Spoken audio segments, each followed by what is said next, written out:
नमस्कार, बहुत स्वागत है आप सभी का। आप देख रहे हैं टोटल न्यूज, आपके साथ मैं हूं पंकज रौतेला। हरियाणा विधानसभा चुनाव की जंग खत्म होने के बाद अब दूसरी जंग शुरू होती दिखाई दे रही है। बीजेपी और कांग्रेस दोनों में मंथन और समीक्षा का दौर चल रहा है। एक तरफ बहुमत के साथ सरकार बनाने जा रही बीजेपी जहां अपने मंत्रिमंडल को लेकर दिल्ली में मंथन कर रही है, तो वहीं कांग्रेस वाले हार की वजह खोजने की कोशिश में हैं। हालांकि अभी शपथ ग्रहण कब होगा इसकी तारीख सामने नहीं आई, तो वहीं दूसरी ओर यह साफ नहीं हो पा रहा है कि बीजेपी की तीसरी सरकार में कौन मंत्रिमंडल का हिस्सा होगा। आज चर्चा इस बात पर करेंगे कि बीजेपी सरकार में कौन कौन होगा शामिल और कांग्रेस हार के लिए किसे ठहराएगी जिम्मेदार, ईवीएम को छोड़कर।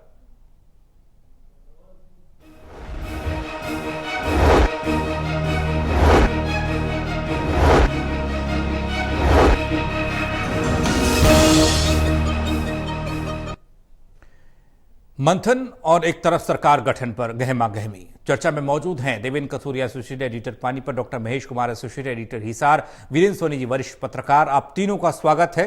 सवाल जवाब का सिलसिला हरियाणा की सियासत को लेकर करें, उससे पहले खबर रिपोर्ट के जरिए।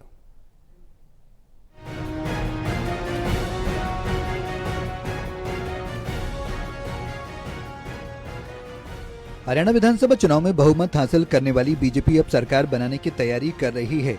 मुख्यमंत्री नायब सिंह सैनी ने जहां चुनाव प्रभारी धर्मेंद्र प्रधान से मुलाकात कर सरकार गठन को लेकर चर्चा की, वहीं दूसरी ओर सूत्रों के मुताबिक जिन मंत्रियों को शपथ दिलानी है उनके नाम पर भी चर्चा हुई। सूत्र ये भी बता रहे हैं कि 15 तारीख को होने वाले शपथ ग्रहण समारोह में आधा दर्जन मंत्री शामिल हो सकते हैं। वहीं सीएम की मुलाकात के बाद मोहनलाल बडोली ने भी धर्मेंद्र प्रधान से मुलाकात की। उनकी इस मुलाकात को भी शपथ ग्रहण समारोह के सिलसिले में देखा जा रहा है। मोहनलाल बडोली पहले ही सरकार गठन को लेकर अपनी बात कह चुके हैं। जैसे ही लोकप्रिय प्रधानमंत्री नरेंद्र मोदी जी का समय हमें मिलेगा और राष्ट्रीय नेतृत्व जो डेट और तय करेगा, उसी टाइम हम पूरी मीडिया के सामने, प्रिंट मीडिया, इलेक्ट्रॉनिक मीडिया को बताने का काम करेंगे। एक और जहां बीजेपी में सरकार बनाने को लेकर मंथन जारी है, वहीं दूसरी ओर कांग्रेस में हार की समीक्षा हो रही है। कांग्रेस के राष्ट्रीय अध्यक्ष मल्लिकार्जुन खड़गे ने सभी ऑब्जर्वर्स के साथ मीटिंग की। इस मीटिंग में अजय माकन से लेकर केसी वेणुगोपाल और दूसरे कई अन्य नेता मौजूद रहे। कांग्रेस की इस मीटिंग में न तो भूपेंद्र सिंह हुड्डा को बुलाया गया था और न ही टिकट चयन प्रक्रिया में रहे दूसरे नेताओं को इसमें शामिल किया गया। हालांकि हार के बाद अब नेताओं पर निशाना साधना शुरू हो चुका है। कांग्रेस के हर उम्मीदवार लगातार इस हार के लिए भूपेंद्र सिंह हुड्डा को जिम्मेदार ठहरा रहे हैं। उनका कहना है कि जाति विशेष को बढ़ावा दिए जाने के कारण इस तरह की स्थिति पैदा हुई। देखिए, बहुत सारी बातें हैं, बहुत सारे कारण हैं और ये कारण चुनाव आयोग से लेकर के आपस में मतभेद से लेकर के बहुत सारी चीज़ें हैं और सबके ऊपर हम लोगों ने भी चर्चा करी है और आगे भी चर्चा करेंगे, क्योंकि जो इतनी बड़ा उलटफेर जो सब लोगों का अंदेशा था, जो एग्जिट पोल्स कह रहे थे, जो सर्वेज, बड़े से बड़े सर्वेयर्स हिंदुस्तान के, कोई छोटे नहीं, मतलब बड़े से बड़े सर्वेयर्स जो कह रहे थे, सभी के सभी एक साथ गलत साबित हो जाएं, तो उस चीज़ का की जानकारी कोई आधा एक घंटे के अंदर मीटिंग से नहीं होती। बहरहाल अब देखना ये होगा कि आने वाले दिनों में बीजेपी कब तक अपनी सरकार का गठन कर लेती है और कांग्रेस में अभी कितनी और मीटिंग होती है। टोटल न्यूज के लिए ललित नारायण कांडपाल की रिपोर्ट।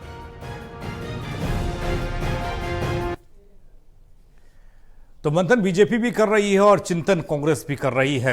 अब कितना फर्क पड़ेगा आने वाले वक्त में हरियाणा की सियासत में, तो वक्त ही बताएगा। लेकिन उन सबके बीच एक तरफ शपथ ग्रहण हो रहा है, दूसरी तरफ कांग्रेस हार के कारणों को खोज रही है। देवेंद्र, चर्चा की शुरुआत आपसे हम करने जा रहे हैं। बीजेपी सबसे बड़ा दल बनकर हरियाणा में सामने आई, अब सरकार बनाएगी, इसलिए शुरुआत बीजेपी से करते हैं।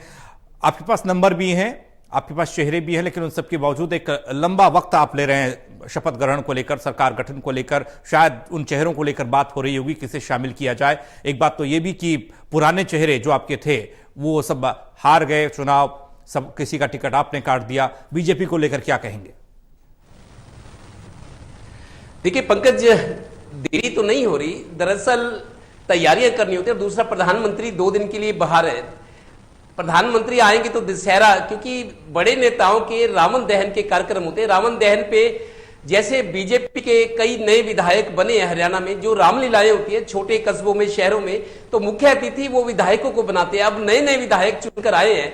हरियाणा की बात नहीं, दिल्ली में भी जो बड़े नेता है कांग्रेस के हों, बीजेपी के, रावण दहन के कार्यक्रमों में उनकी व्यस्तता होती है, मुख्य अतिथि बनाया जाता है, उनको बुलाकर उद्घाटन कराए जाते हैं रामलीलाओं के, दशहरे के। तो चूंकि बड़ा धार्मिक पर्व है, शायद इस वजह से थोड़ा देरी पहले था कि 12 तारीख को दशहरे के दिन, मैं आपको पंकज बताऊं 2019 के जो विधानसभा चुनाव हुए थे, जब बीजेपी जेजेपी का गठबंधन हुआ था, मेरे को आज भी याद है 2019 में जब शपथ ग्रहण हुआ था गवर्नर हाउस में, मैं भी मौजूद था। उस दिन दिवाली का दिन था, दिवाली के दिन शपथ ग्रहण हुआ था 2019 में, जो बीजेपी जेजेपी गठबंधन की सरकार बनी थी, और दोपहर तक मतलब वो कार्यक्रम चला था, शाम को दिवाली मनाई जानी थी। तो इस बार ये कोशिश हो रही थी कि दशहरा चूंकि धार्मिक आस्थाओं का देश है, दशहरा एक विजयदशमी का पर्व है, बुराई पर अच्छाई की विजय का पर्व है, तो वैसे भी बीजेपी नई नई अभी चुनाव जीती है और एक नया इतिहास बनाया हरियाणा के राजनीतिक उसमें,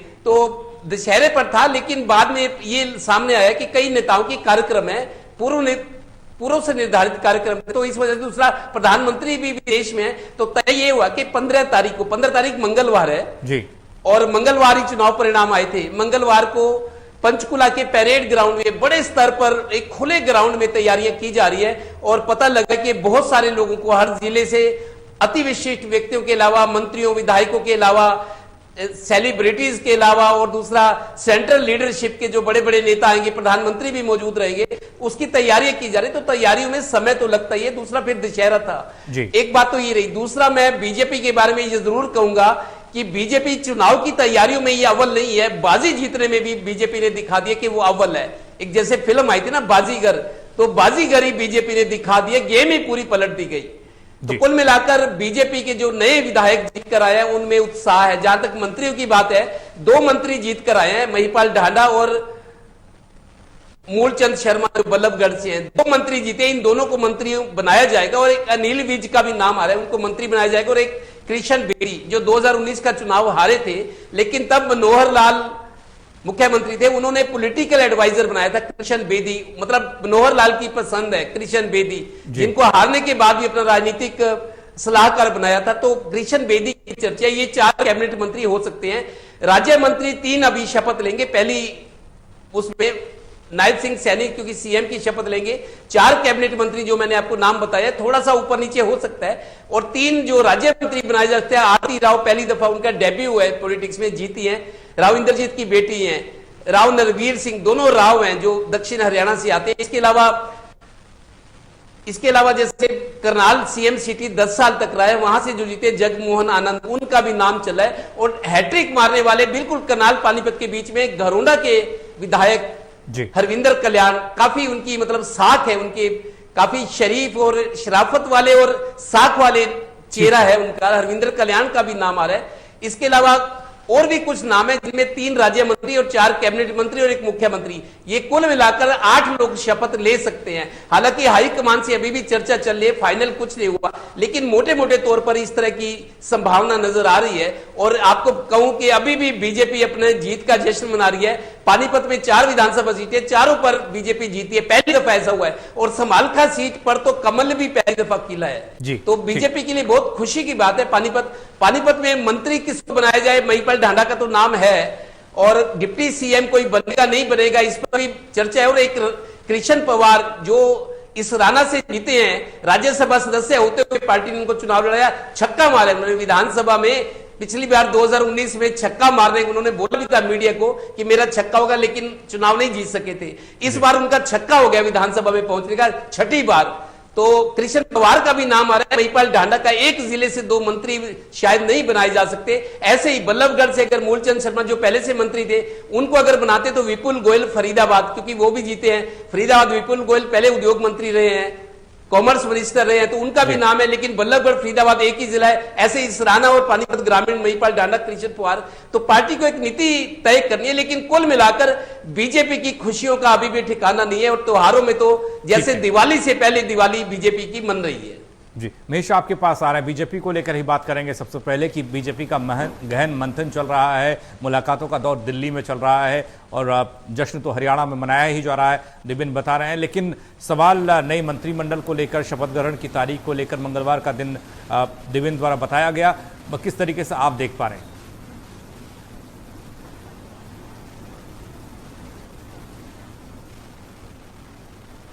देखिए, मुझे लगता है कि जातिगत समीकरणों को तो यहाँ भारतीय जनता पार्टी के लोग साधने का काम करेंगे ही। इसके अलावा दक्षिण हरियाणा का बेहद महत्वपूर्ण भूमिका में इस बार रहने वाला। जिस तरीके से राव इंद्रजीत ये कह रहे थे कि जो सरकार है, 2 बार की सरकार बनाई गई भारतीय जनता पार्टी में, पहली बार मनोहर 1, दूसरी बार मनोहर 2 जो कि गठबंधन में चलाई गई, उसके बाद नायब सिंह सैनी को मुख्यमंत्री बनाया गया। लेकिन राव इंद्रजीत जो बयान दे रहे हैं कि दक्षिण हरियाणा हर बार भारतीय जनता पार्टी की सरकार बनाता है, लेकिन जो सरकार में भागीदारी जिस तरीके से, जिस लेवल की मिलनी चाहिए वो नहीं दी गई। तो मुझे लगता है कि इस बार ये तो सुनिश्चित किया जाएगा कि दक्षिण हरियाणा की जो भागीदारी है वो हाईएस्ट लेवल की हो, ज्यादा से ज्यादा। मुख्यमंत्री की कुर्सी तो देखिए नायब सिंह सैनी को पहले से दी जा चुकी है, तो वो कुर्सी अब किसी और को नहीं मिल सकती। तो ऐसे में उससे नीचे क्या कुछ दिया जा सकता है और दक्षिण हरियाणा को कैसे ज्यादा से ज्यादा उसमें शामिल किया जा सकता है, ये सुनिश्चित किया जाएगा। इसके अलावा जिक्र अगर जीटी बेल्ट का किया जाए तो जीटी बेल्ट कह सकते हैं कि जैसे हम लगातार ये जिक्र करते रहे कि फर्टिलिटी के लिहाज से, यहाँ लोकप्रियता के लिहाज से सबसे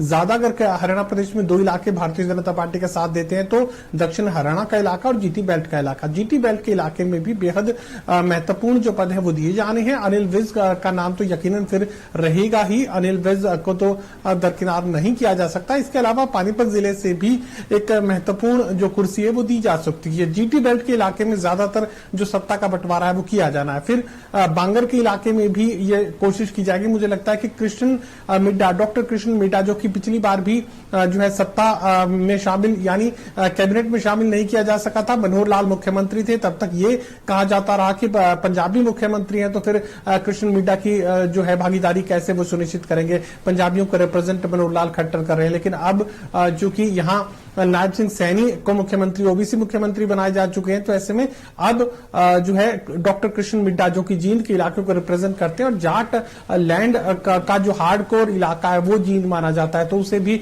मुझे लगता है कि पंजाबी को एडजस्टमेंट भी मिलेगा। इसके अलावा जाटलैंड को रिप्रेजेंटेशन भी दिया जा सकता है, तो डॉक्टर कृष्ण मिड्डा को तो इसमें एक अहम जो जिम्मेदारी है वो मिल सकती है। तो तमाम अलग अलग जिस तरीके से कृष्ण बेदी का जिक्र यहाँ पे किया जा रहा है, तो एससी चेहरों में चूंकि एससी की भागीदारी भी सरकार में होनी है, तो कृष्ण बेदी को लेकर भी माना जा सकता है कि उनकी भूमिका भी जो है एक महत्वपूर्ण भूमिका रहने वाली है। तो कह सकते हैं कि यहाँ पर ज्योग्राफिकल एडजस्टमेंट भी देखी जाएगी। दक्षिण हरियाणा जीटी बेल्ट प्रायोरिटी पर रहेगा ही। इसके अलावा जातिगत समीकरणों को साधने का काम भी किया जाना है। महिलाओं की भागीदारी भी सुनिश्चित की जानी है, तो महिलाओं में मुझे लगता है कि यहाँ कृष्णा गहलावत का जो नाम है वो इसमें शामिल किया जा सकता है। कृष्णा गहलावत को लेकर ये उम्मीद की जा रही है कि उन्हें सरकार में भागीदारी मिल सकती है। तो तमाम जो इक्वेशंस है उन्हें साधने का काम भारतीय जनता पार्टी की सरकार करेगी।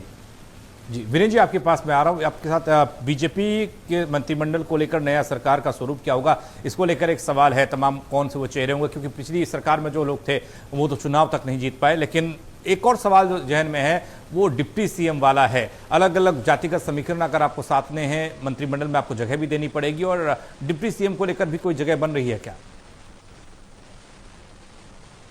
देखिए, भारतीय जनता पार्टी ने अब ये जो मंत्रिमंडल का गठन करना है ये 2029 को ध्यान में रखकर करना है। मतलब भारतीय जनता पार्टी की तैयारी अभी से शुरू हो जाती है, जो भावी संरचना का क्या स्वरूप होगा। अब देखिए, अब अगले वर्ष से जनगणना शुरू होने जा रही है। जनगणना में 2-2.5 वर्ष लगेंगे, फिर उसके बाद नया परिसीमन आएगा। अब ये जो विधानसभाओं का जो परिसीमन है, 90 विधानसभाएं, ये सीटें भी बदल जाएंगी 2029 में, और 33% महिलाओं को आरक्षण भी देना है। मतलब भारतीय जनता पार्टी की तैयारी अभी से शुरू हो जाएगी कि 2029 के लिए क्या स्वरूप बनने वाला है। तो ऐसे में युवा चेहरों को भी महत्व दिया जाएगा और अनुभव को भी ध्यान रखा जाएगा। तो ऐसे अनुभव के दृष्टि से जो पुराने लोग हैं उनमें भी ध्यान रखा जाएगा, जो नए चेहरे बने हैं उनको भी समायोजित किया जाएगा। और जहां तक डिप्टी चीफ मिनिस्टर की बात है, देखिए ये कोई जरूरी नहीं है, ये कोई ज्यादा आवश्यक नहीं है कि डिप्टी चीफ मिनिस्टर बनाया जाए। 13 मंत्री बने। हालांकि मनोहर लाल जी ने पहले पत्र भी लिखा था, क्योंकि उसमें तो संविधान में संशोधन करना पड़ेगा। 15% एक जो सीमा है, 15% की सीमा से अधिक जा नहीं सकते, तो उसमें संशोधन करना पड़ेगा और वो संभव नहीं है। तो इसलिए मंत्रियों की संख्या तो 13 ही रहने वाली है, मुख्यमंत्री सहित। तो ऐसे में भारतीय जनता पार्टी का ये प्रयास होगा कि आगे आने वाली 2029 के चुनाव के लिए अभी से उसकी नींव रखनी है। तो ऐसे संयोजन के हिसाब से मंत्रिमंडल तैयार होगा। और दूसरी बात मैं ये कहना चाहूंगा कि कांग्रेस का जो आ रहा है, कांग्रेस का प्रदर्शन जो आ रहा है, देखिए कांग्रेस की बहुत बड़ी उपलब्धि है। कांग्रेस ईवीएम के चक्कर में अपनी उपलब्धियों को भूल गई है। कांग्रेस जो है ईवीएम पर दोषारोपण कर रही है, लेकिन अपनी उपलब्धियों को जो है बिल्कुल भूल चुकी है। कांग्रेस के वोटों का भारतीय जनता पार्टी से जो अंतर है मात्र 1,18,000 का है। और देखिए भारतीय जनता पार्टी की जो है 8 स्थानों पर जमानत जब्त हुई है इस विधानसभा चुनाव में, 8 स्थानों पर, और जबकि कांग्रेस की मात्र 3 स्थानों पर।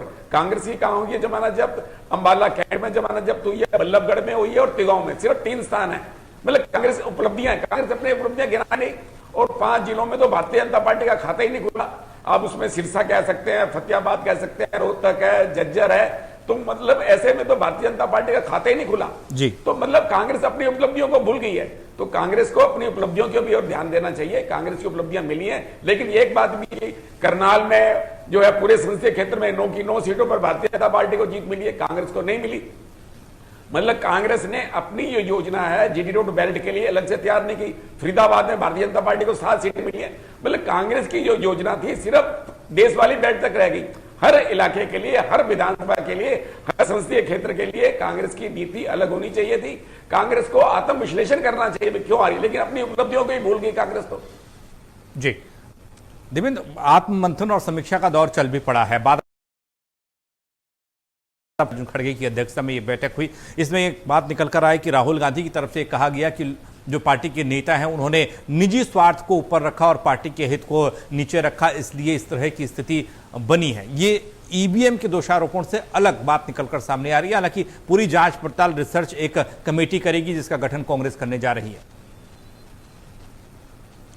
देखिए पंकज, दो चीजों का नया खुलासा हुआ जो मैं आपको बता दूं दर्शकों के लिए भी। एक तो यह है कि कुमारी शैलजा उकलाना के जिस प्रभु वाला गांव से आती हैं, आज ये सामने आया है कि वहां बीजेपी ने 983 वोटों की लीड लिए। शैलजा के अपने बूथ पर जहां उनका बूथ हिसार में है, सेक्टर 13 में, अर्बन एस्टेट में उनकी कोठी है, या प्रभु वाला जो गांव है उकलाना से जो पैतृक जगह है उनकी, वहां बीजेपी को 983 वोटों की बढ़त मिली है। मतलब शैलजा के बूथ पर कांग्रेस को वोट नहीं मिला।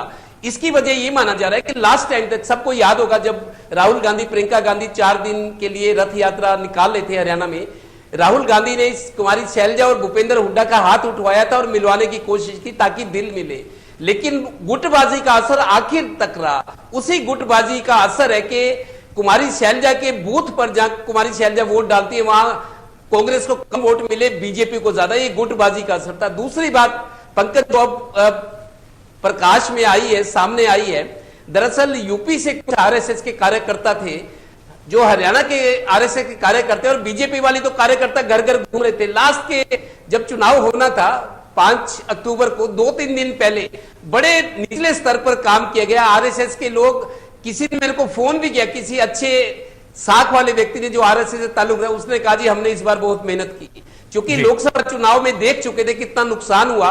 विधानसभा में आरएसएस के कार्यकर्ता जो लीडर थे, हरियाणा वाले लीडर से मिलकर लोगों के घरों में गए, उनको समझाया कि हिंदुओं के लिए सरकार अच्छा काम कर रही है, प्रॉपर्टी आईडी की क्या परेशानी, लेकिन आपको हिंदुओं के लिए सरकार इतना अच्छा काम कर रही है।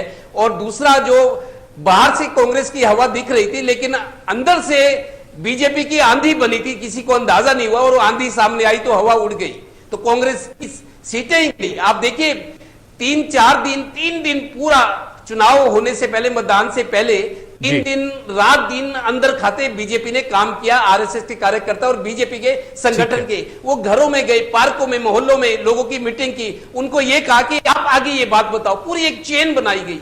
ये चीजें अब सामने आ रही है। मेरे को कोई आज बता रहा था कि यूपी के आरएसएस के जो कार्यकर्ता नेता थे वो पानीपत में आए हुए थे, किसी हुडा सेक्टर में, मतलब पूरे शहर में फैले हुए थे। आप देखिए यूपी कितनी बड़ी स्टेट है, यूपी से या दूसरी स्टेट से आरएसएस के कार्यकर्ता या बीजेपी वाले भी हो, वो यहाँ के स्थानीय नेताओं से मिलकर लोगों के घरों में गए, बाजार धानों से मीटिंग की, मतलब पार्कों में मिले, उनको ये भी कहा कि हम जो आपको बता रहे हैं ये आगे भी बताओ। तो इस तरीके से अंदर खाते जो कसरत की गई, पूरी 3 दिन में बाजी पलट। ठीक है महेश, आपके पास आ रहा हूं। बीजेपी वालों ने अंदर खाने कसरत की, उनको फायदा मिला, सबसे बड़ी पार्टी बनकर उभरी बीजेपी, और कांग्रेस वालों ने जो अंदर कलह की उस वजह से कांग्रेस को पिछड़ना पड़ा। अक्सर ये सवाल कांग्रेस को लेकर होता रहा, लेकिन कई बार इस तरह के जवाब सामने से या राजनीतिक जानकार ये कहते रहे कि देखिए कांग्रेस में तो अंतर कलह हमेशा से रही है, इसका कोई खास असर नहीं पड़ता, लेकिन इस बार ये कहना पड़ेगा कि असर पड़ा है।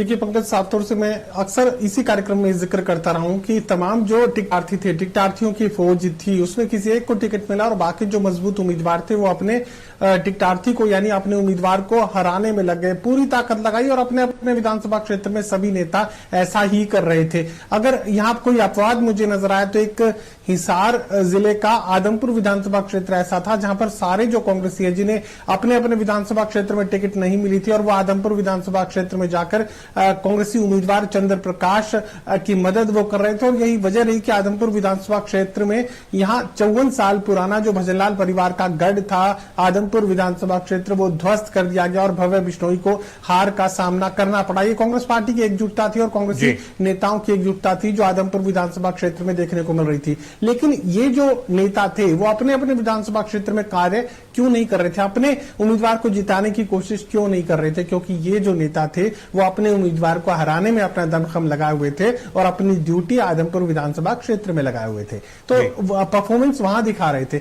इसी तरह के हालात अलग अलग विधानसभा क्षेत्रों में देखने को मिल रहे थे जहां कांग्रेसी जो नेता थे जो टिकटों की रेस में थे वो अपने उम्मीदवार को हराने में कोई कौर कसर नहीं छोड़ रहे थे। उसके बाद जब सवाल ये किया गया कि आप पार्टी के नेता हैं और 20 साल से कांग्रेस पार्टी की पॉलिटिक्स कर रहे हैं तो फिर आखिर अपनी पार्टी को हरा क्यों रहे हैं, तो जवाब एक बेहद महत्वपूर्ण जवाब यहां उन तमाम नेताओं की तरफ से दिया जा रहा था जिसका जिक्र मैं पूरी इलेक्शन कैंपेन के दौरान लगातार करता रहा। वो जिक्र क्या था? वो जिक्र ये था कि हमने 20-20, 30-30 साल लगाए पार्टी में टिकट की रेस तक पहुंचने के लिए और टिकट की रेस में जब शामिल हुए, जब अगली कतार में पहुंचे तो किसी एक को टिकट मिला, अब वो सिटिंग एमएलए बन जाएगा, अगली बार इसी फॉर्मूले के तहत मिल जाएगा तो हम जो है हमारा राजनीतिक जीवन खत्म हो जाएगा। इसी खतरे के चलते वो लोग अपने उम्मीदवार को हराना चाहते थे। वीरेंद्र जी, छोटा सा कमेंट आपका भी चाहिए कांग्रेस को लेकर।